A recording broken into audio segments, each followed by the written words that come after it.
Baiklah, selamat pagi Ibu dosen yang saya hormati. Saya Sundaris Dianingsi akan mempresentasikan aplikasi modifikasi squid injeksi terhadap flat nipple pada Nyonya I P1A1 postpartum SC hari ketiga atas indikasi PEB di Rumah Sakit Umum Karawang.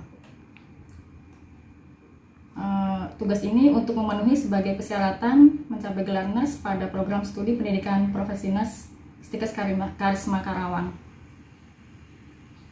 Untuk pendahuluannya, air susu ibu atau ASI adalah asupan terbaik untuk bayi. Tapi sampai saat ini masih sedikit ibu yang memberikan ASI secara eksklusif.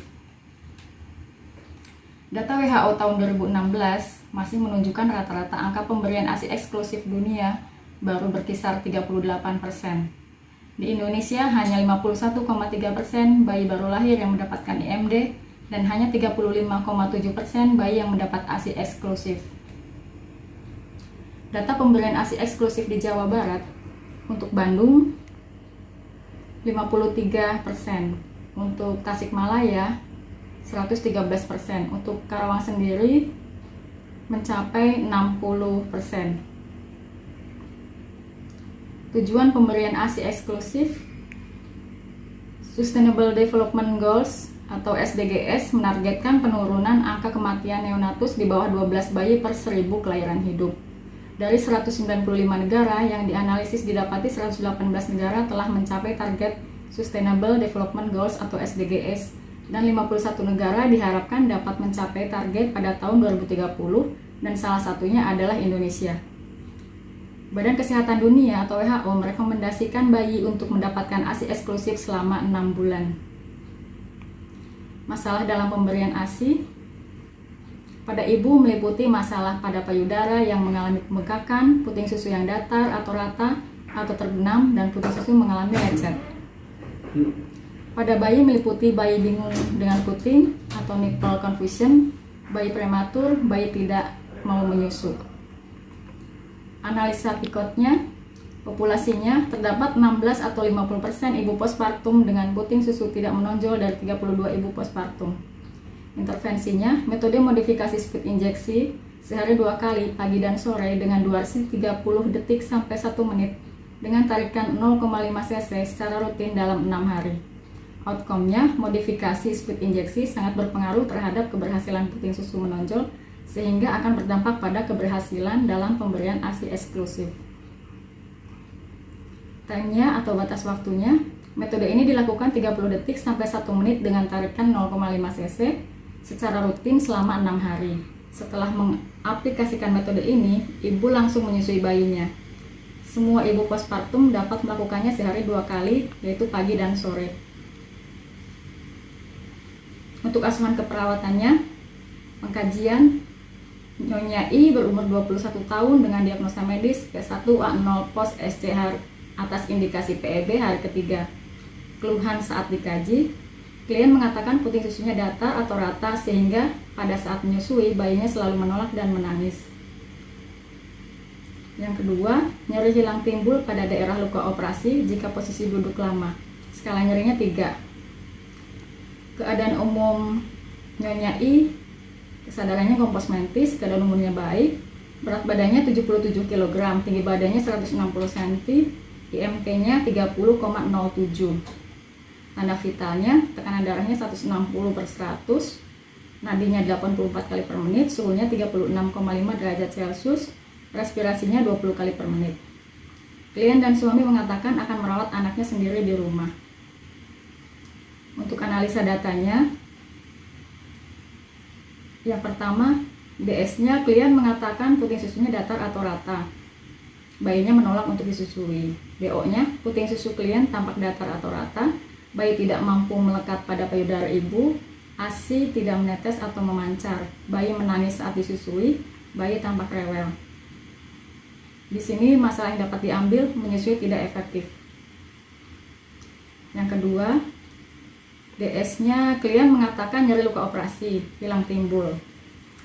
Paliatifnya saat bergerak, kualitinya seperti ditusuk-tusuk. Regionya abdomen bawah, luka bekas operasi. Skalanya 3. Time-nya hilang timbul. DO-nya klien kadang tampak meringis, klien tampak meminimalkan gerakan. Terdapat luka pos operasi pada abdomen bagian bawah kurang lebih 10 cm. Masalahnya nyeri akut. Untuk analisa data ketiga, DO-nya tampak luka pos operasi di abdomen yang masih tertutup perban. Tanda infeksi rubor atau kemerahan tidak, kolornya tidak, tumornya atau bengkak tidak, dolor atau nyeri, skala nyerinya 3. Fungsi olesanya perubahan fungsi, luka pos operasi tampak bersih, tidak ada pus. Di sini saya mengambil masalah resiko infeksi. Yang keempat, klien mengatakan sangat bahagia dengan kelahiran anak pertamanya karena ini sangat dinantikan selama 1 tahun pernikahannya. Klien dan suami siap menerima kehadiran anggota baru dalam keluarganya. Klien mengatakan sudah tidak sabar ingin merawat bayinya sendiri di rumah. DO-nya tampak suami membantu klien saat mengganti popok. Klien tampak menggendong bayinya saat menangis dengan penuh kasih sayang. Di sini masalah yang dapat diambil pencapaian peran menjadi orang tua. Diagnosa keperawatan prioritas menurut SDKI. Yang pertama, menyusui tidak efektif berhubungan dengan anomali payudara, puting datar atau rata, dibuktikan dengan bayi tidak mampu melekat pada payudara ibu. Yang kedua, nyeri akut berhubungan dengan agen pencedera fisik atau prosedur operasi, dibuktikan dengan klien tampak meringis sambil memegang bagian perutnya yang luka akibat dari operasi SC. Ketiga, resiko infeksi dibuktikan dengan efek prosedur invasif. Keempat, pencapaian peran menjadi orang tua berhubungan dengan perkembangan bayi yang optimal, dibuktikan dengan klien dan suami tampak saling berinteraksi dalam merawat bayi. Untuk implementasi yang pertama di hari pertama, yaitu mengidentifikasi tujuan atau keinginan menyusui. Respon hasilnya, klien mengatakan ingin memberikan bayinya ASI eksklusif.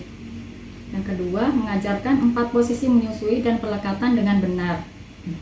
Respon hasilnya, klien tampak mau melakukan posisi menyusui yang benar. Yang ketiga, mengajarkan perawatan payudara postpartum pada anomali payudara seperti puting datar atau rata. Ibu dengan perawatan dengan modifikasi speed injeksi 10 cc. Respon hasilnya, klien mau melakukannya, puting susu menonjol kurang lebih 2 mm. Evaluasi untuk diagnosa yang ini, klien mengatakan puting susunya mulai menonjol sedikit tapi bayi masih susah untuk disusui. Objektifnya, puting susu tampak menonjol 2 mm. Bayi masih susah untuk menyusui. Analisanya, menyusui tidak efektif teratasi sebagian. Planningnya, implementasi modifikasi speed untuk puting datar atau rata sehari 2 kali. Untuk implementasi hari pertama pada diagnosa kedua, yaitu mengidentifikasi lokasi, skala, karakteristik, durasi, frekuensi, kualitas, dan intensitas nyeri. Respon hasilnya, paliatif saat bergerak, kualitinya seperti ditusuk-tusuk, regio abdomen bawah atau luka bekas operasi, skalanya 3, time-nya hilang timbul. Yang kedua, memonitor terapi relaksasi napas dalam sudah diberikan. Respon hasilnya, klien mengatakan dengan melakukan relaksasi nafas dalam akan mengurangi rasa sakitnya. Evaluasinya, data subjektifnya, klien mengatakan nyeri luka operasi hilang timbul, paliatifnya saat bergerak, kualitinya ditusuk-tusuk, regionya abdomen bawah, luka bekas operasi, skalanya 2 atau ringan, time-nya hilang timbul.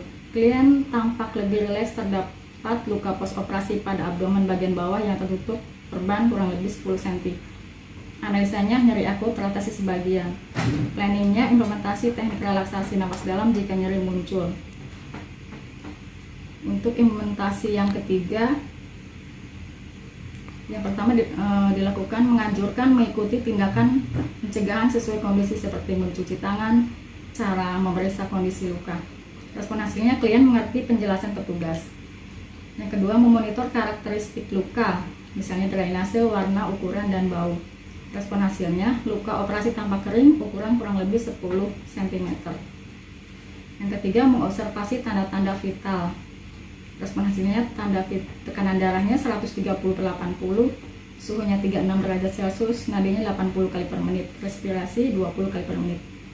Memonitor tanda-tanda infeksi. Respon hasilnya, tidak ada tanda-tanda infeksi. Evaluasi dari diagnosa yang ketiga yaitu objektifnya tampak luka pos operasi di abdomen yang masih tertutup perban. Perban tampak kering dan bersih tanpa tidak ada tanda infeksi.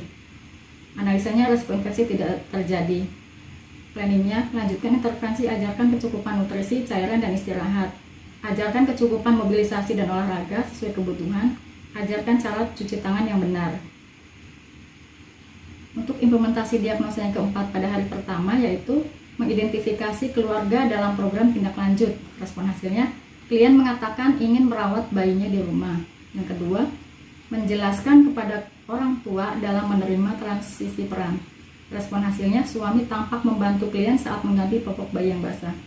Evaluasinya, subjektifnya klien dan suami mengatakan senang dapat merawat bayi dan siap bertambah peran dengan kehadiran anaknya.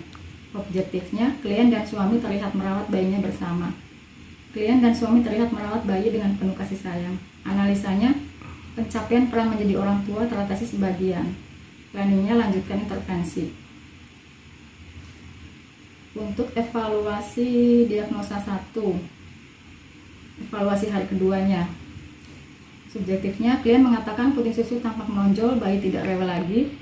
Objektifnya, puting susu tampak menonjol 5 mm, bayi tampak menyusu kuat. Analisanya, menyusui tidak efektif teratasi sebagian.